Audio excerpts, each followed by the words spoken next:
It's 4:17 a.m. Thursday. The last rain came through around midnight, and it left a thin skin of ice on the cars along Front Street. I can hear it crack when a branch shakes. The river is slow and wide and black. My name is Evan Kincaid, and I'm still on 6:10 a.m. out of a half-dead station in Harrisburg, Pennsylvania. I'm running off a deep cycle battery and a dented gasoline generator that coughs when the idle drops. If you can hear me, you're inside the last ring of stations that haven't burned out their finals or gone quiet. I'm tuned to 5 kilowatts when the line voltage behaves, but right now, I'm just a small light in a long field. If the carrier fades, wait 10 seconds. I always come back. You want to know what it felt like when this started? It didn't come with a flash for me. It came with the clocks. Every screen clock in the building jumped back 6 seconds at 10:31 on Monday night, and then the cell towers stopped handing out time at all. The weather radio on 162.55 went blank. The airport beacon at Capital City skipped its pulse.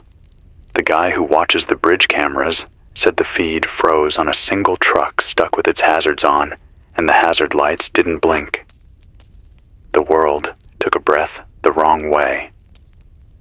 I know that sounds small, but that was the first hint. 6 seconds, and then a quiet, like when you put your head under bathwater. At 11:09, the emergency alert system kicked us awake with the national header.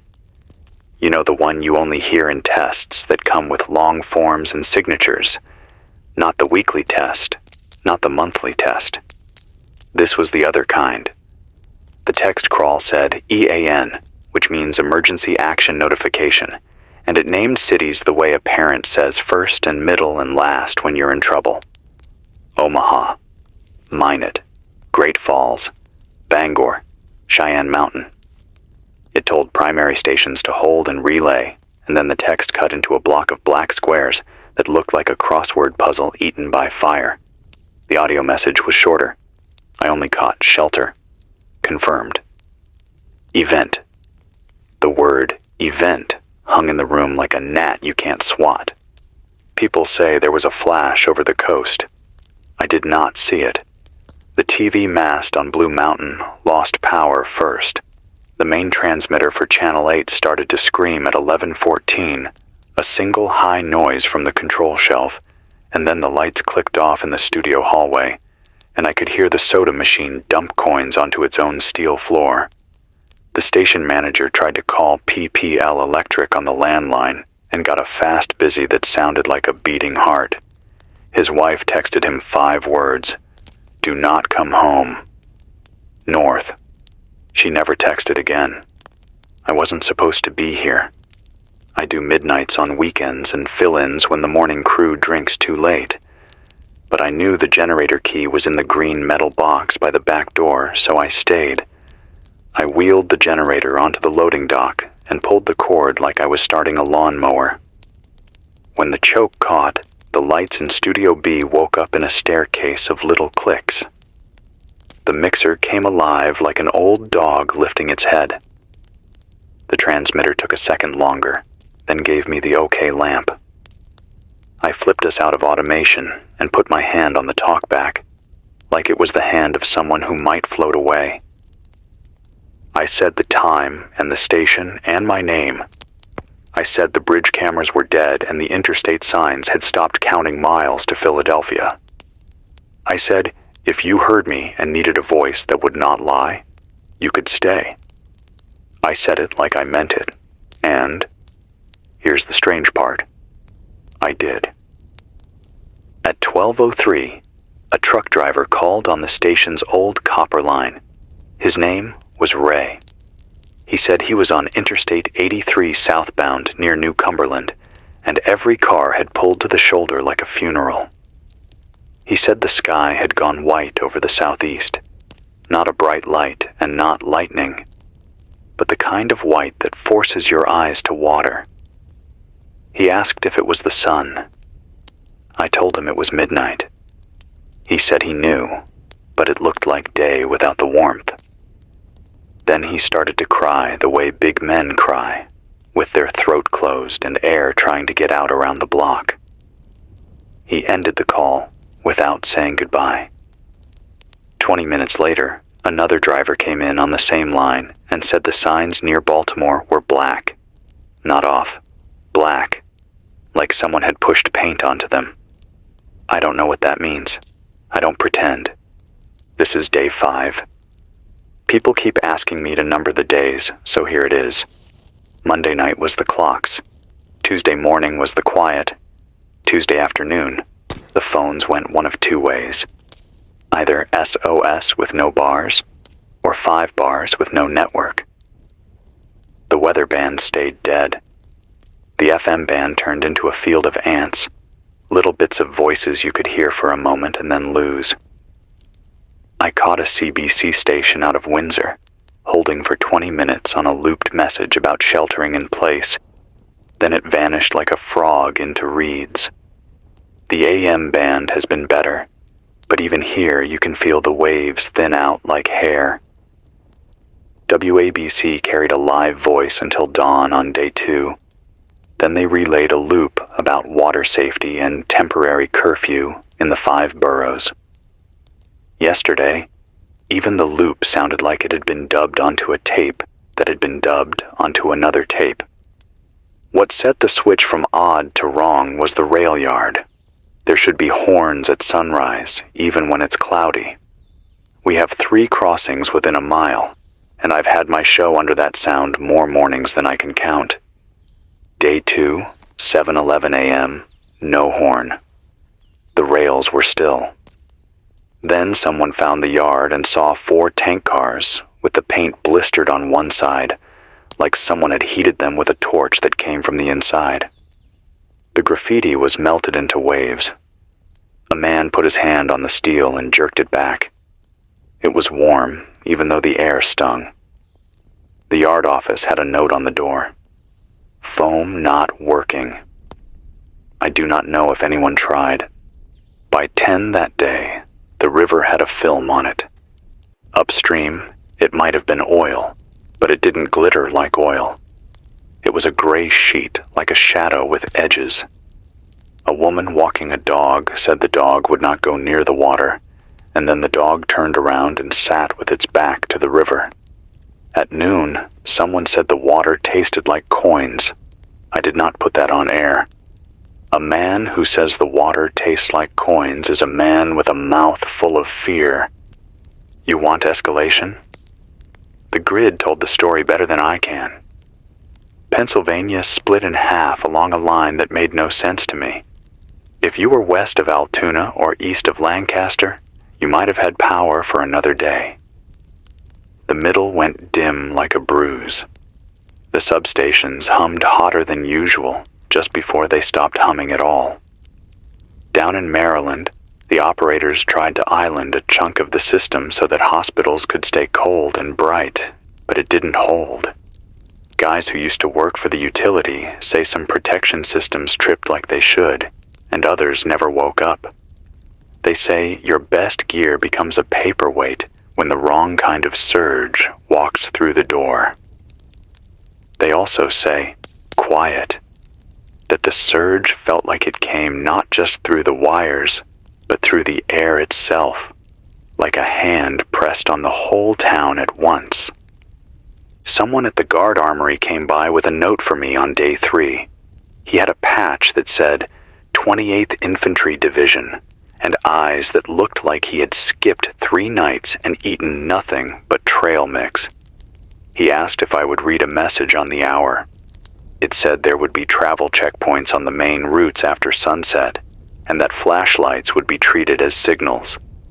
It said no private drones, no signal flares, and no burning tires. It said if you have a radio, leave it in receive unless you are trained because the bands were crowded with traffic that mattered. He said the word bands like he loved radios more than people. He left a second note with 4 letters on it, NCAW. I asked him what the letters were. He said, National Command Authority, wounded. and then winced like he had said something out loud he was told to keep in his pocket. Before he left, he turned and asked if the weather radio ever came back. I told him no. He nodded the way you nod when you hear exactly what you expected. I spend my nights nursing this board and my mornings nursing myself. There is coffee until there is not. There is a can of peaches in the fridge with a post-it that says, "On air only." I do not know who left it. I am tired in my bones now in a way that sleep does not answer. My hands shake after I read certain names, and sometimes I feel like I could fall asleep in the space between the second hand and the next tick. I've learned how to cry without making noise, which is a skill that makes you feel both proud and less than human. You asked for theories, and I'll give you what I hear. Keep salt nearby. A nurse called from Camp Hill on day 2 and said the first wave of people who came in had burns that didn't match fire. The edges were too clean. The white part of the eye looked muddy. She said if there was a window between you and the flash, you might have been worse off than if there was brick. She said the first hour after the flash was quiet in the ER, and the second hour was a flood. By the fourth, they were turning people away with a look that she said will visit her every time she closes her eyes. A guy who used to work on aircraft out of Dover called and said he couldn't say much, but that we should not panic if we heard very loud engines high in the night. He said TACAMO birds were up. That's take charge and move out, the flying radios that talk to submarines. He said if you listen on HF, you might hear skiking traffic, and if you hear it, you should pray for good judgment. I put that on air, and then I worried that I gave the wrong counsel to a town that already has a bruise for a heart. A woman with a clearance I cannot pronounce left a message through our front door mail slot on day 4. It was written with a fine pen on paper that smelled like a new book. She said, "Do not believe anyone who says this was a single shot. Think of it like a storm line. Think of it like several doors opened in a row." She said an early false alarm near the Arctic may have met a real alarm near the Pacific, and then the words "launch on warning" were pulled out of their glass case. She did not say who opened which door first. She said to limit iodine if you don't know doses. She said covers over garden soil might save the fall harvest. She said, if you have little kids, teach them to take off their shoes at the door and leave them there. I read that twice on air and once to myself, and then I folded the paper back up and slid it under the mixer where dust goes to sleep. As the days stacked, the government voice grew thin. I still catch the same FEMA tape on some nights. It starts with the tone and a call up to any station with working equipment. It offers the same script about safe water, but the words boil and minute trip over each other because the tape is stretched. On day 3, the message said, curfew is over, and then curfew is extended in the same breath. I do not think there is a single mouth on that end speaking to us now. I think there are only machines trying to be useful. All right, you want faces. You want names. Right after 1 a.m. Tonight I got a call from a landline that popped up Dauphin County Library. I almost didn't pick it up because I thought it might be a fax. A voice said his name was Curtis, and he was a custodian. He said there was a woman inside with him named Lena, who had been there when the doors locked Monday night. They had a key to the back gate and a cot in the storage room. He said the first night they read to each other by phone light to stay awake. He read her a book about a boy and a large dog. She read him a book about a man walking across a country he didn't know and learning the names of birds. He said he used to hear the trains and now he hears nothing at all, and that the silence has shape. He said, "Evan, it's like being inside a jar." He asked what to do with the books if they have to leave. I told him to leave the doors unlocked. Someone will need them to remember words that are not about fear. At 2:13 a.m., the copper line rang again. "This is Rosa. I'm in Toledo." The voice sounded like a coat pulled around the shoulders. She said her signal had hopped on the AM sky like a stone on a pond and landed here. She said the Maumee River looked sick on Tuesday, and the westerly made her eyes feel like sand. She said there was a day when every bird she could see on the power lines lifted at the same time and flew west, and nothing took their place. She said her dad was a technician at a retired plant, and that he used to warn about zinc on the roof downwind after a test, and that she should never lick the rain. She laughed a little, and then stopped. She asked if she should go north. I told her I did not know. I told her that sometimes staying is movement. I told her to fill bathtubs. I'm getting some questions about which bridges are open. I don't have a map I trust anymore. On day 2, the Market Street Bridge had a line of cars. Then it had no cars. Then the line appeared again. I don't think that's magic. I think someone tried to wave people through and then change their mind. Yesterday, a man knocked on the back door and said the Wrightsville Bridge had been closed from the York side by an armored truck parked sideways. He said no one was in the truck. He said a paper was taped to the driver's window that said, "Awaiting orders." He said the paper had watermarks and a seal, and the seal looked good. He said he would not trust a seal, even if it was tattooed on a man's forehead now. I gave him a bottle of water, and he left. He didn't ask for more. I tried to reach my brother on day 3. He lives in Queens, near the waterline. We don't talk much. The last time we spoke was about a fight that shouldn't have been a fight. I dialed and got a tone I don't know, and then a loop that said the number was restricted at source. That's a new lie. Yesterday, someone from the Bronx got through and said the bridges were sealed and the helicopters were busy not talking to anyone. He said there were paper notices posted on chain link about temporary shelter zones that were crossed out in marker by the afternoon. He said, if you're in a high floor, stay. And if you're on the ground, climb 1 floor and stop. He didn't say why. I didn't ask. He wanted to hear my voice. I gave him the time and I told him I would be here at the half hour. And he said he did not know if he could listen because the battery hated him. I told him to turn off his phone and use it only when he needed a voice. I worry he will use his last bar to hear a song from a better summer. I cannot blame him if he does. Someone from inside a hospital in Lancaster wrote down a message and handed it to a courier who drove a bicycle here with a headlamp wrapped in a red scarf. The message said they had moved the babies into the center of the building and stacked cots around them with the men on the outside. It said they were seeing strange burns and that they were taping sheets over air vents and using portable HEPA units taped with painter's tape, and that it might help.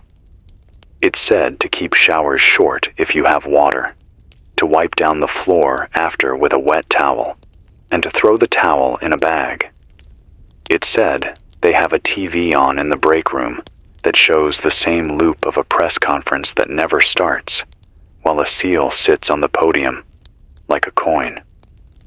One of the doctors scribbled a personal line at the bottom. Tell the voice on 6:10 a.m. that his steadiness matters. The nurses cry less when he reads the time. I am reading the time again now. It is 4:29 a.m., Thursday. The air temperature near the station door is 28 degrees. The wind is from the north. The stars are off behind a high cloud deck, and the streetlight at the corner has a halo like a cold pearl. A man who used to work with NORAD, his word not mine, got a sentence into a call on day 4 before someone on his end killed the line. He said there is a name for what happens when someone sees a ghost on the radar and treats it like a man with a gun. He called it a catalyst. like the kind in a chemistry set you got as a kid that makes the green stuff turn black when you drop in the powder. He said the catalyst didn't come from nowhere. It came from everything getting thin at once. Bad satellites, a sun that threw a tantrum on Sunday, a half-finished patch on a box that should have been shut and locked. He said he could not say who threw the first real punch, and I think he meant that he wished he could. Then he said, "If you can stay, stay. If you can go, go. But do one thing like you mean it." And then the line went dead. I was angry for 10 minutes, and then I wrote his sentence on a yellow sticky note and put it next to the fader that controls the transmitter so I could see it every time I brought the needle up. I've been doing one thing like I mean it. Someone asked me last night if there's any hope. That is a hard question to answer without lying. There is hope in small shapes here. There is hope in the sound of a neighbor's shovel on a driveway at dawn when no one asked him to come. There is hope in the little clicks of relays that still work. There is hope in a kid's voice on the line from Mechanicsburg, who told me she found a radio in her dad's closet that glows orange and has tubes, and that she plugged it into a battery and caught a baseball game from another year. She and her little brother listened like they were at the park with peanuts, and they fell asleep to a voice saying the score between the Yankees and the Tigers, like that mattered more than anything in the world. I did not correct her. A man in my place has to decide what to hold and what to let fall through his hands. I hold that. Now to basics. If you are listening within the city, there is a community clinic at 1400 North Cameron Street inside the old office with the broken sign that says tax. They have a nurse named May who has a calm voice and strong hands. They are taking people for simple cuts and burns and water advice. They do not have power, but they have buckets and bleach and a chart for mixing called the 842 rule that May wrote out in marker on a cardboard sign. If you go, take a number 2 pencil because pens freeze weird in the cold. They are open while the light lasts and closed when it goes. Do not bang on the door after dark. They need sleep. I'm hearing that the East Side Grocery has a manager who lets one person in at a time, no money, trade or list only. He has a notebook with names, and he writes down what you take, so that if there's a morning when someone can settle up, they will. He has 3 rules: no carts outside, no walking the aisles, and no taking water unless your sink ran dry. Someone tried to take a cart, and he stood in front of the door and said no, and the person put the cart back. I picture that like a scene from a small movie. He was braver than he expected. If you have a shortwave set and you know how to tune, I found a voice at 5.110 megahertz USB last night around 3 a.m. It sounded British, maybe a ham who got through on a wire he strung out his 3rd-floor window to a tree. He said his name was Rob in Cheltenham, and he mentioned a hill that sounded like Cleve, and that the coast had a lights-out order that people obeyed, even though no one came to check. He said the BBC had gone to tape except for a few bursts of live at the top. He said the word ministry, and then corrected himself to department, and that slip told me more than he meant. If you can hear him, tell him that a small river town in Pennsylvania hears him, and that his voice made a room with bad paint feel like church. I need to tell you something hard. Last night, I tried to dial a frequency where I sometimes hear Navy traffic. I heard nothing. That might be a good sign. It might mean they're quiet on purpose. After that, I tuned down and found a station with a warm tone and a woman reading names. She was slow and even and careful, like she was washing dishes by hand and didn't want to break the last good plate. I did not know any of the names. I turned the knob a little, and the names kept coming. I turned the knob farther, and it turned into a hiss and a pip and a number station that was counting by threes, and then by fives, and then by heartbeats. I went back to my own carrier. I said my own name out loud, alone in the room, so I would not forget how to say it. To the man who keeps leaving cans on the back steps with the label facing out, I see you. I took the beans and left the tomatoes for someone else. To the woman who left a scarf on the doorknob, it kept the headlamp from throwing a white spear through the room that would say, "Someone lives here." To the kid who chalked a smiley face on the cinder block near the loading dock, I pretended I was angry about the chalk dust, and then I sat on the step for 5 minutes and looked at it, because it made the gray less heavy. I'm going to do the water talk again, even though I know some of you could do it in your sleep now. If your tap still runs and you trust the line, fill containers. Keep one for drinking and one for washing. If you have a way to boil, bring water to a rolling boil for a minute. If you cannot boil, 2 drops of household bleach per quart, 8 drops per gallon. Stir. Wait 30 minutes. If it smells like a pool, let it sit with the cap off, and the smell will ease. Do not add more just because you're scared. More does not equal safer. If you are catching water from a roof, let the first wash go to waste if you can. If you have a backyard and snow, melt it. But remember, melted snow is less water than you think. It's a trickster. I keep thinking about the first thing that told me this was not a storm we could watch from the porch. It was not the sirens or the flash or the tape. It was the way the pigeons didn't show up on day 2.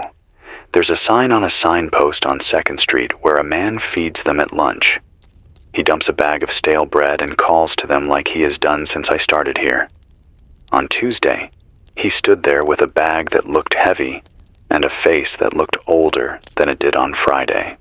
He waited 15 minutes and then set the bag down and walked away. No birds came. The bread stayed. In the afternoon, someone took the bread. I hope it was someone who needed it. All right. It's 4:43 a.m., Thursday. The wind shifted a hair to the northeast. I have a caller blinking. The copper line flashes like a small lighthouse. I'm going to pick it up now. This is Evan. Name's Mikey. I'm in Queens, Long Island City. I'm using my neighbor's old phone because it plugs into the wall. There was a glow on Monday night. We went up to the roof to see if a transformer blew. The glow didn't have a sound. It was like the world had a film over it. The next day, the subway didn't come. They said stay inside, but we heard a crowd near the bridge, so we went to look. The cops were there, but they looked like they were waiting for orders from a person who forgot how to speak. They had that tired bend to their shoulders. My aunt keeps saying she used to hear planes, and now she doesn't. She says the quiet is heavier. What are you doing for water? We filled the tub. The color is off. We're letting the sediment settle and scooping the top. We're boiling as long as the stove works. We're on the 4th floor. Is that okay? 4th is better than the basement this week, Mikey. Stay off the roof unless you have to hang a sheet for a signal. Try to keep your windows covered with something thick when the clouds are thin. Evan, is Midtown gone? I don't know. I don't want to guess. I think pieces are hurt. I think other pieces are hiding their hurt. I think you should treat every window like a frame and decide what you put in it. I'll call if the line's still here tomorrow. I'll be here. The line clicks. The room breathes. I look at the clock and the second hand is steady again. It takes less to make me grateful than it did on Sunday. There's a pattern to collapses. First, you deny. Then you barter. Then you listen. Then you choose what you will carry. I am in the listening part most of the time, and the choosing part when the power dips. I choose to be here. I choose to read the time and say the wind and open the door when someone knocks with a note, because inside a thin world, there has to be a circle where words still land like stones you can step on to cross a creek. If you're alone, put something on the wall that tells you what day it is. Tear a page off when you wake. That way, your mind can use days like rungs. If you have kids, give them a job that sounds real, because it is. Ask them to count the candles. Ask them to be the carrier of clean water from the stairs to the sink. Ask them to draw your face so you can see yourself the way they do when the mirror is cold. I hear trucks now and then. Some belong to the guard. Some belong to people who found keys. If you plan to move, use day and decide before you start. If you plan to stay, pick rooms and make them tight. Keep shoes at the door. Keep a bucket by the sink. Use towels like gold. Save batteries for news and calls, not songs, unless the song keeps you from breaking. If it keeps you from breaking, press play. A whole town is worth one song. I need to tell you this before the hour. If you are near a siren that runs without a voice, do not stand to listen. Move inside. The sirens in 3 counties are on a long loop, and some ran themselves into the ground. One near Linglestown wouldn't stop, and then it stopped for good. If you hear a voice with the siren, and it says the same sentence twice, it is a tape. If it hands you a map, it is a wish. On day 1, a politician's voice came through twice on this board. It was a speech about unity. I heard it again on day 3, with different words but the same pauses. I don't think the man was alive for the second one. I say that not to make you more afraid, but to make you less. They are not in a room with us. We are in a room with us. That is smaller and sadder, and also, in a way, simpler. Time again. 4:57 a.m., Thursday. Wind steady north-northeast. Temperature still below freezing. If the light grows pink at the edges of the cloud, that is high cold and not heat. If it grows orange from below the clouds, do not watch with your eyes. Find the inside of your elbow. Pretend you are shy. There will be people who tell you the hardest part is the first week. They may be right, but I think the hardest part is every day you choose to be kind when no one is watching. That is work. That is the work I am trying to do here. It is not noble. It is not even interesting most hours. It is reading the time and saying the wind. It is telling a man not to boil water dry, because the pot will warp, and he will need that pot all winter. It is telling a woman that her voice made a radio station into a home for 90 seconds. I'm hearing one more call. The light is steady, not blinking. That means the line is open already. I'll raise it. Go ahead. This is Alan in Carlisle. I have a cousin at Letterkenny. He said they're moving things with no labels, and the people moving them don't know what's inside. He said the trucks do not stop for lights or people or fear. He said if you see one, you should not try to flag it down. He said sometimes they run dark. He said if you think the worst is over, it isn't. What does he want us to do, Alan? He said wait and don't do anything that makes you easier to measure. He said be boring. I don't know what that means. I think it means don't gather in big bright places. I think it means live sideways for a while. Thank you for the call. He hangs up. I write the word boring on a scrap and put it beside the other note. If there is wisdom in the wreck, it will look plain. It will look like boiled water and quiet feet and a radio voice that says the time without asking for anything in return. The top of the hour is coming. I'll hold the frequency. If I drop, count to 10 and listen again. If the battery dies, I will pull the cord on the generator and give it one more good pull with my whole arm and shoulder. If you can hear me, you are not alone. And that sentence is as true as any I know right now. I will stay as long as the board stays with me, as long as the carrier holds, as long as I have a voice and enough breath to push it over this little ridge and into your room. It is 5 a.m., Thursday. Harrisburg is quiet with small noises. The river rolls like a thick rope. The wind is north. The band is open. I'm here. Hold the frequency. It's 5:06 a.m., and the wind keeps scraping across the vents like sand through wire. The generator's idle is rough tonight. It hiccups every few minutes, and each time I think it's about to quit for good. But then it catches again, like a tired lung refusing to stop breathing. I'm still here. This is Evan Kincaid, 6:10 a.m. Harrisburg, whatever's left of it. I can see my breath even though I'm indoors. The heat's been gone for hours, and the concrete keeps pulling warmth from my hands. The desk under me smells like metal and dust. The red on-air light still works, but it feels almost cruel now, too bright for a world that's gone dim. If you've just tuned in, it's day 5 since the flashes, and the world feels smaller every hour. The power grid east of Pittsburgh is gone. Not unstable. Gone.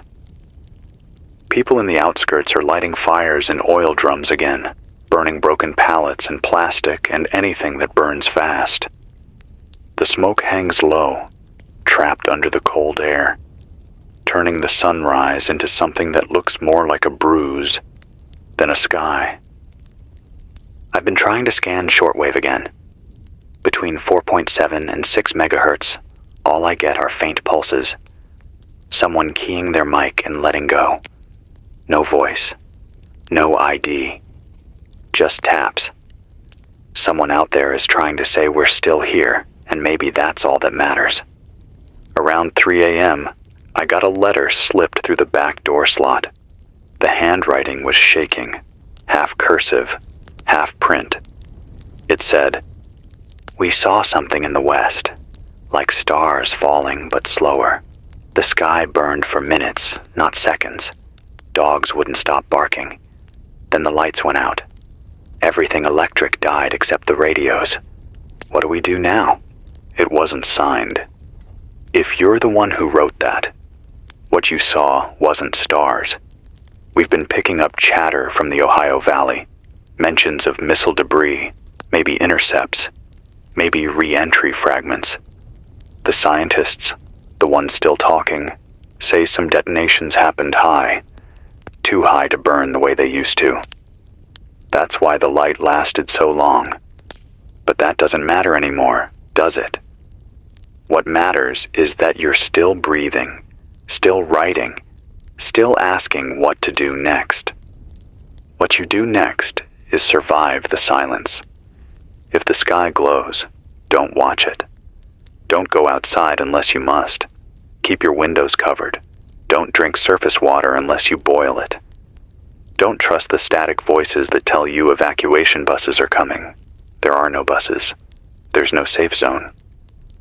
The map changed on Monday night, and we're all living inside its blank parts now. A new voice came through at 2:41 a.m. Faint, male, British accent maybe. He said, "This is Relay Station Lima 9, repeating message from Allied Command Europe." And then it cut off. No follow-up, just the sound of wind over the mic. If that was real, and not just a skip signal from days ago, it means there's still some command network somewhere, still trying to talk through the smoke. The weirdest thing is, right before the broadcast died, I heard something underneath it. Not music, not speech, more like metal scraping metal, like a gate being pulled shut. And then nothing. I keep thinking about how quiet the roads have become. You used to hear trucks all night on 81, constant hum like the heartbeat of the state.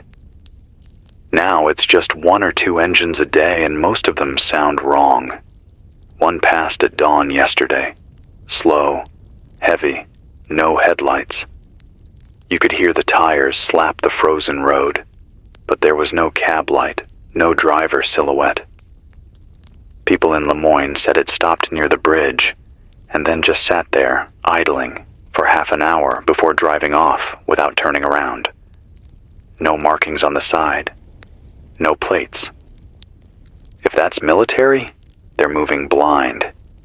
If it's not, then something else is driving. It's strange what you start missing when the world unravels. I miss traffic lights. I miss the green glow on the windshield. I miss the background hum of machines that used to make you feel safe because they never stopped. I miss being annoyed by small things. Now every sound makes you stop breathing. Let me read something from the note a nurse handed me yesterday. We're running IVs with melted snow. No more saline. Patients are quiet now. The burns are turning pale around the edges. Some people say it's healing. Others say it means the tissue's dead. We just keep moving from bed to bed, pretending we still know what medicine is. She signed it. Rita, UPMC Harrisburg. Rita, if you can still hear this, keep writing, even if there's no one to read it. Words matter more than medicine right now. There's something else happening out there. The Geiger counter I keep by the window used to tick every few minutes. Now it clicks like rain on a tin roof. It's not screaming, but it's alive, and that means something is in the air. You can't smell radiation. You can't taste it, but the meter doesn't lie. I covered the vents with old t-shirts and duct tape. It's not perfect, but it's something. If you're listening, do the same.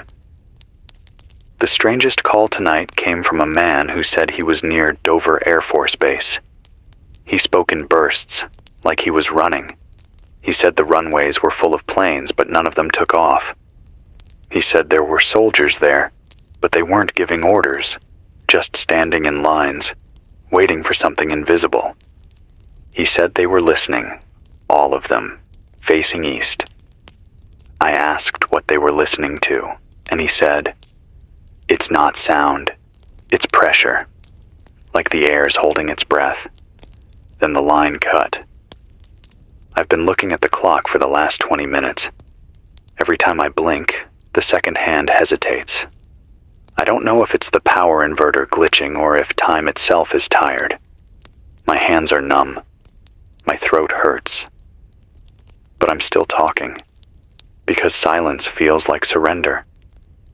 Before I came on, I listened to the voice logs from the first night. There was a man named Patrick calling from Scranton. He said his wife had gone to get milk before the flash and never came home. He waited outside the store for hours, calling her name, until he realized every car in the parking lot had its doors open. No glass broken, no footprints, just open doors. I didn't know what to tell him then. I still don't. It's almost dawn now. If you're still out there, light something small, candle, flashlight, even a phone screen, and put it in your window for 5 seconds, just to let someone know you're alive. Don't leave it on too long, just long enough for a neighbor to see, because that's all we can do now, send small signals into a large dark. This is Evan Kincaid, 6:10 a.m., Harrisburg. I'll stay on until the fuel runs dry or the signal fades. If I go quiet, wait 10 seconds and listen again. I'll come back. Hold the frequency. It's 5:41 a.m. now. The cold has a voice of its own. It crawls under the doors, hums through the vents, and whispers in the cracks of the walls. I wrapped a towel around the base of the studio door, but it doesn't help much. My fingers are stiff. When I move them, they sound like dry paper. This is still Evan Kincaid, Harrisburg. 6:10 a.m., if that means anything anymore. The city feels hollow. No traffic since last night. No dogs. Just wind-moving trash down Front Street. I looked outside through the small glass slit near the lobby. There's frost on the inside of the window. You can see where someone pressed their palm there before it froze over. Probably me, but it looks like someone else now. The power line tower behind the parking lot leans sideways like it's trying to lie down. Its cables hum, even without power. Static hum, not electric. Maybe it's the air. Someone left a voice message on the backup recorder before dawn. It came from a ham relay, weak and warped, but I wrote it down. It said, "If you hear this, this is South Carolina. Charleston, maybe. We've got the coast under a black mist. Boats stopped moving 2 nights ago. It's quiet, like death. Some of the ships, the ones still lit, drift back in without anyone on deck. They just bump against the harbor walls and spin until the tide pushes them out again. Don't come here. Don't come south." Then there's a scrape, and what sounds like someone dropping the microphone. That was 3 hours ago. Haven't heard them since. Around midnight, I tried scanning VHF. Picked up short bursts from what sounded like a police frequency in New Jersey. They said words like containment zone and non-contact perimeter. Then someone cut in shouting that it wasn't fallout. They kept saying, "It's not fallout, it's behavior." Then static swallowed it whole. Behavior. That word's been in my head since. What kind of behavior makes cities go quiet overnight? A truck passed the station again an hour ago. Same unmarked one, same slow crawl. This time it stopped outside the lot for a full minute. I didn't go out. I just listened. The engine idled heavy and uneven.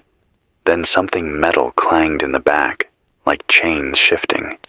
When it pulled away, I could see, barely through the fog, dark stains down the side. I told myself it was oil. I keep telling myself that. I got a call from a man named Peter in Allentown. He said he used to work for a defense contractor. Said the radiation readings didn't match expected fallout. The isotopes showing up in rainwater, those aren't just uranium or cesium.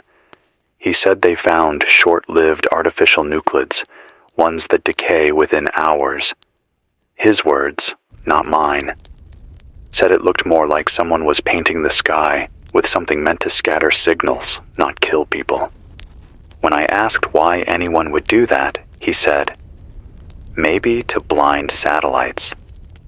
Maybe to erase what's left of eyes in the sky. Then he whispered, but it went wrong. I asked what that meant. He said, they thought they were fighting each other. Turns out they were both blind. And then the call cut. 5:49 a.m. now. The generator's coughing again. I gave it the last half cup of gas from the storage can. If it dies, I'll switch to battery for a bit, but that'll only last an hour, maybe 2. I keep thinking about how fast everything went from noise to nothing. The whole world was addicted to sound. Traffic, chatter, news feeds, alarms. And then silence came, and it didn't ask permission. I got through to a woman named Claire outside Pittsburgh last night. Her voice was soft and cracked like she hadn't slept in days. She said she's been keeping her radio on even when there's no signal. Just so the silence has company, she said. She said she lives near the Monongahela River and that the water's still flowing, but every night, around 2 a.m., it starts to glow faint green for a few minutes, and then fades. She said fish float up after that. She buries them in her garden because she can't stand to watch them rot. She asked me if the world is ending. I told her I don't know. I told her maybe the world ended already, and we're just living in its echo. She cried, quietly, for 30 seconds straight, and then said, "I'm going to plant something tomorrow, even if it dies." I told her that was the best idea I'd heard all week. Every once in a while, the radio catches faint military time codes, somewhere between 10.540 and 11 megahertz, just automated pulses. But last night, one of them broke pattern. 3 long beeps, then a voice. "Unit Bravo 14, withdraw from Zone 7. Repeat, Zone 7 is compromised." Then static. I don't know where Zone 7 is. Maybe everywhere is Zone 7 now. A note for anyone still near Harrisburg. If you're within reach of the Susquehanna, don't drink from it. I don't care if it looks clear. The readings I've gotten with my old dosimeter are higher every day. If you can find bottled water, trade for it. If you can't, melt snow and let it sit for an hour before drinking. And stay indoors from dawn till noon. That's when the wind shifts south and the sky gets that pale gray shimmer. I don't know what it is, but every time it happens, people start coughing. I keep thinking about what the man from Dover said, the soldiers listening to pressure in the air. Maybe they're right. There's something about the silence that feels alive. Last night, I turned off every device in here just to listen. After about a minute, I could hear this low vibration. Barely a sound, more like a feeling behind your ribs. It comes and goes. Sometimes it fades into the ground. Sometimes it moves through the air. I tried to record it, but when I played it back, all I heard was my own heartbeat. It's funny. People used to talk about the end of the world like it would be loud. Explosions, chaos, sirens. But it's not like that. It's slow. It's quiet. It's like the world forgot how to breathe. I'm still breathing, though. So are you, if you're listening. That's something. That's everything. This is Evan Kincaid, signing off for a short break to conserve power. I'll be back at 6 o'clock sharp if the generator holds. Hold the frequency.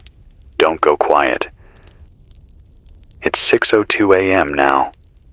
The sun's not up yet, but there's a strange light bleeding through the clouds. Too white, too flat. It doesn't rise. It spreads, like milk spilled across a black table. The birds are gone. The wind's low. Everything feels like it's holding its breath again. This is still Evan Kincaid, Harrisburg, 6:10 a.m. I'm speaking to whoever's left in the static. If you're tuning in for the first time, it's day 5 since the detonations, or whatever they were. We've lost every major relay station east of the Mississippi, except 2. One in Chicago, one somewhere near Raleigh, though the Carolina signal sounds like it's coming from underwater. The generator's holding.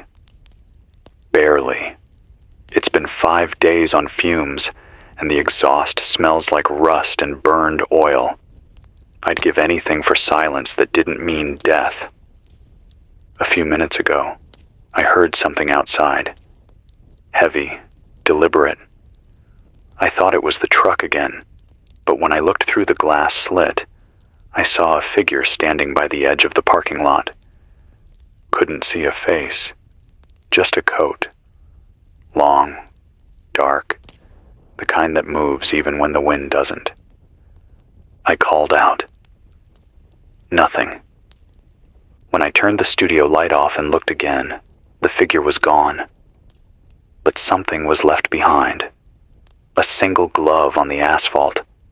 I'm staring at it right now through the window. It's stiff, frozen, pale, like it's been soaked in something that dried clear. I'll go out after sunrise if the air doesn't sting my throat too much. Let's get back to the reports.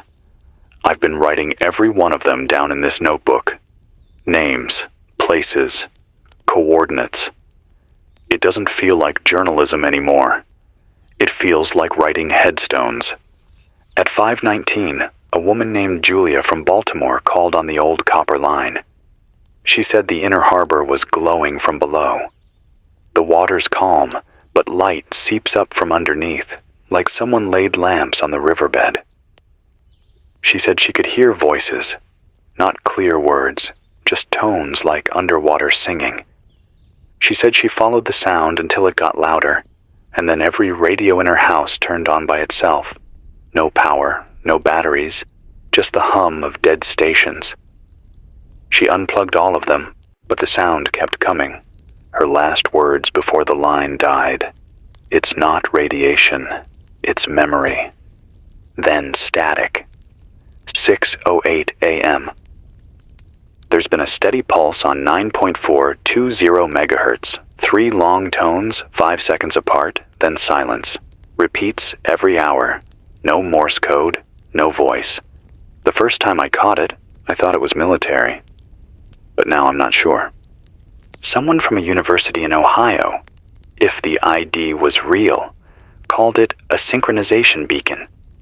Said it was meant to align satellite clocks in case of global desync. Said if those pulses keep going, someone up there is still running operations. But he also said the frequency's wrong by a few megahertz, too low for modern systems, too analog, too human. He asked me not to say his name. Said the beacon isn't supposed to be heard down here. Then his phone cut off, and my board flickered for half a second. I keep a thermometer by the door. It's reading 42 degrees inside, 28 degrees outside. The cold is creeping into my teeth. My breath fogs the mic when I get too close. I try not to think about how empty the city must look right now. The empty bus stops, the frozen rivers, the cars that still have headlights pointing nowhere. Somewhere out there, there's a man sitting in his kitchen, eating cold beans with a fork, listening to this. Maybe wondering if the sky will clear. Maybe wondering if it matters. If you're that man, it does. If you can hear my voice, you're proof that the world hasn't gone completely quiet yet. That counts for something. A listener from York County left a note yesterday. Said she found a working ham repeater around 146.82 megahertz carrying a message loop from a civil defense relay. I tried tuning to it tonight. Same thing she described. A calm male voice repeating, "This is Civil Channel 9. Remain in place. Shelter. Food distribution will resume when conditions permit." Then a 2-second pause. If you are hearing this, you are inside a secure perimeter. Then a third line, "Do not travel toward major population centers." That's it. It loops every minute. I've been hearing versions of that same message since Tuesday, but this one's different. This one's warmer, like someone re-recorded it on purpose, like someone's alive at the other end. I'll keep checking the signal strength through the morning. 6:16 a.m. There's movement outside again. Not the figure this time. Something smaller. A sound like wind dragging over paper. Maybe birds. Maybe rats. Maybe the wind learning a new language. I can see faint dust falling through the air near the floodlight. It glitters when it hits the beam. Not snow. Not ash. Something finer. It reminds me of the dust that hung in the air on day 2 after the first big flash. People said it was just debris, but this stuff moves slower, like it's heavy for its size. If you breathe too close to the door, it tastes metallic. I keep wondering what the air itself remembers. Someone asked me once why I keep talking. Why not just wait it out in silence like everyone else? Because silence is a kind of death. When there's a voice, any voice, it keeps the idea of us alive, even if no one answers back. even if the signal only bounces between ghosts. At 5:50 yesterday, a man from Richmond got through for 2 minutes before his signal warped into a hum. He said something about unmapped radiation belts forming over the eastern seaboard, said atmospheric data showed charged particles clustering unnaturally, said he thought something in orbit had broken open, a satellite, maybe a warhead casing, and the fragments were creating a halo around the Earth. He said, "We're living under a ceiling now." Then he coughed, said the lights in his house flickered blue, and the call ended. I've been watching the sky since. The stars that should be there aren't, and the ones that are seem to drift, like they're moving too fast for space, but too slow for airplanes. I don't think they're stars at all. I can hear the copper line crackling again. Someone's trying to call. Click. Hello? You're on the air. A pause. Just breathing. Who's this? Evan? Yes. Who is this? This is Thomas. Lancaster. I used to work at the water plant. You told people to boil their water. You were right. But it's not the pipes anymore. It's the wells. They're glowing. Glowing? Yeah. When you shine a light down the shaft, it glows back at you, like the dark has eyes. What's the reading? Doesn't matter. The meters melted. He went quiet for a long time. Then he said, "You keep talking, man. The quiet out here. It's too loud." Then the line dropped. 6:27 a.m. I keep the notebook open beside me now. It's already thick with names. Some crossed out, some circled, some underlined twice. I don't know why I mark them that way. Maybe so I don't forget the order they called in. Maybe so I can pretend I'm keeping history from dissolving completely. Someone told me once that radio waves never really die. They just get weaker, stretched thinner, until they blend into the background of the universe. So maybe even if this world burns out, our voices will still be floating somewhere, faint but endless. If that's true, then this signal, this one right now, might outlive me, might outlive all of us. Maybe one day, 100 years from now, someone will be tuning an old receiver in a rebuilt world and catch a ghost of this transmission. Maybe they'll hear me saying, "Hold the frequency," and they'll know we didn't just vanish. We spoke. The clock says 6:31 a.m. now. The sky's turning pale. Still no sun. The horizon's glowing like something behind it's on fire, but it's too even to be flame. If that light starts climbing, close your blinds. Don't look. I'll tell you when it's safe to open them. Stay with me. Hold the frequency. It's 6:38 a.m. now. The pale light has climbed halfway up the skyline. It isn't sunrise. The light is too cold, too smooth. The shadows on the street don't stretch right. They blur instead, like they're breathing. I'm still here, Evan Kincaid, 6:10 a.m. Harrisburg. If the broadcast fades, stay tuned for a few minutes. Sometimes the generator lags when the fuel sloshes, but it always catches back. I'll keep my hand on the switch. The Geiger meter is louder today. Not a scream, just a fast clicking, like rain against tin. I've moved it to the far corner of the room, but I can still hear it between words. I don't even know why I still listen. It's not like I can fix the air. The wind outside has picked up again. It sounds thick, like it's pushing through powder, not air. The floodlight out by the parking lot is flickering. The glove that was lying near the edge is gone. Just gone. I've got a few more reports from the outer counties. A man from Williamsport left a voice message on the answering machine just before 5 o'clock. He said the mountains are glowing faint red every night now. Not fire, something else. He said it looks like veins beneath the snow. He mentioned hearing a hum deep in the ground, like a generator buried under the hills. He said he couldn't sleep because his windows vibrated every few minutes.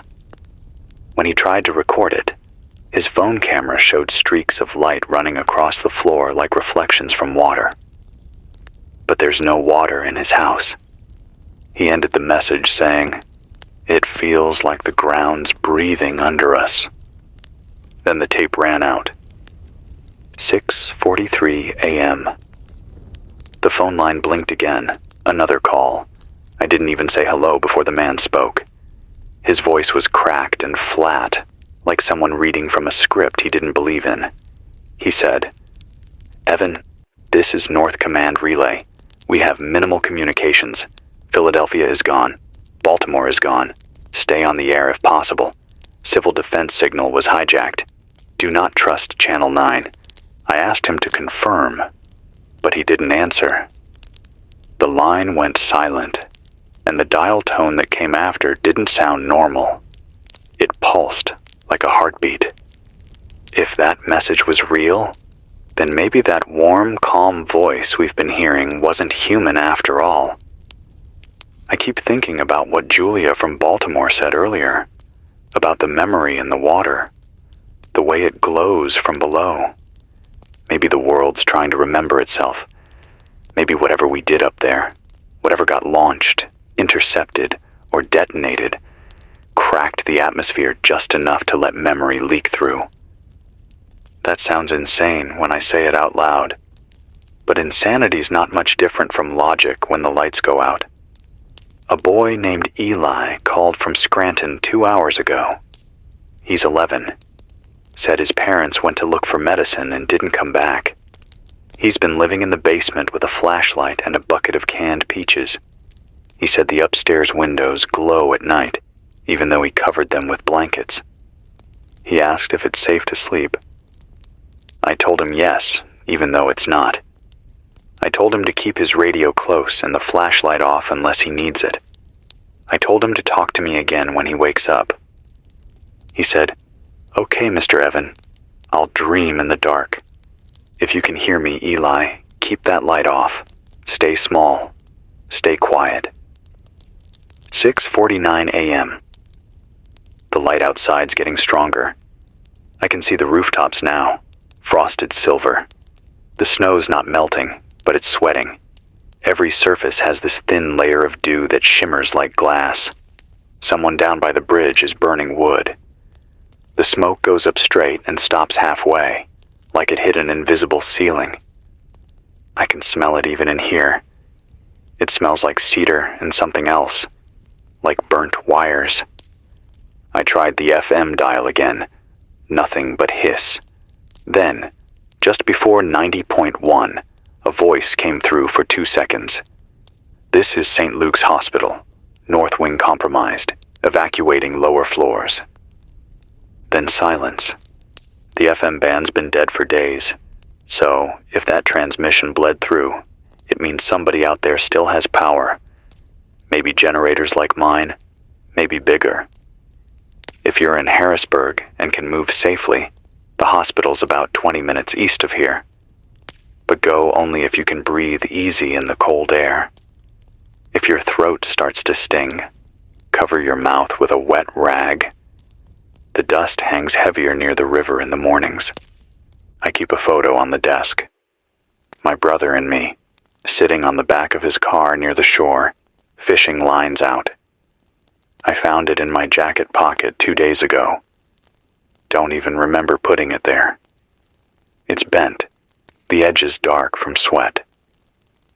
He used to say the world would end in paperwork, not bombs. Maybe he was half right. There's always some form to fill out, even for the dead. I tried his number again this morning. Still that same strange tone. Restricted at source. It's been 4 days. I can't stop dialing anyway. There's a man who keeps knocking on the studio door every night around this time. I've never seen him clearly, but he knocks exactly 3 times, then waits. Never says anything. I used to think it was someone from the guard checking on the station.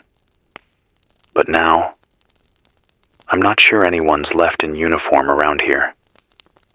The first night I didn't answer. The second night, I said through the door, "I can't open up, sorry." And from the other side, he said, "That's fine. I just needed to hear someone answer." He hasn't spoken since. Just the same 3 knocks and silence. If he knocks again today, maybe I'll ask his name. 6:57 a.m. The clock ticks loud now. It's strange. I never noticed how loud clocks are until there's nothing else to drown them out. The notebook's full of names. Ray, Julia, Peter, Rita, Curtis, Rosa, Claire, Thomas, Eli. I keep flipping back through them like a rosary. Each one's a voice that made it through the static for a moment before vanishing. If you're still out there, any of you, know that I heard you. You're not gone. Not really. You're written down in ink that won't fade as long as I'm breathing.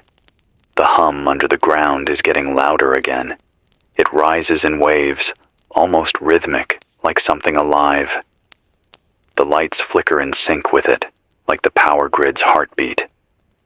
If this keeps up, I might have to shut down for a bit to save power. But I'll come back. I always do. The world outside is half light, half ash now.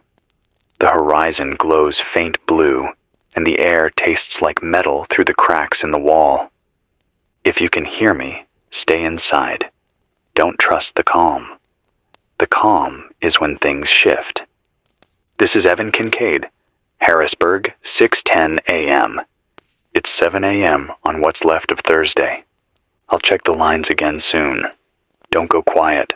Hold the frequency.